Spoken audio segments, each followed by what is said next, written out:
আজকে জুম্মাবার।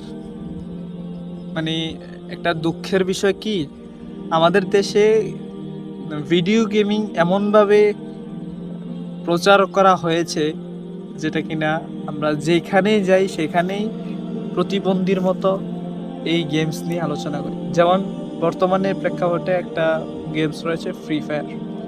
আমি আজকে জুমার নামাজ পড়ি আমাদের জেলাতে, আমাদের জেলা কুমিল্লাতে জুমার নামাজটা আদায় করি। ওইখানে একটা মসজিদে গিয়ে আমি জায়গা না পাওয়াতে বাইরে গেটের সামনে দাঁড়াই। এমন সময় পিছন দিয়ে দুই ছেলে আলোচনা করতেছে, ও আমি যা খেলছি তুই যদি দেখতি। মানে এই একটা অসুস্থ প্রজন্মকে আমরা বর্তমানে কি বলবো যে তৈরি করতেছি।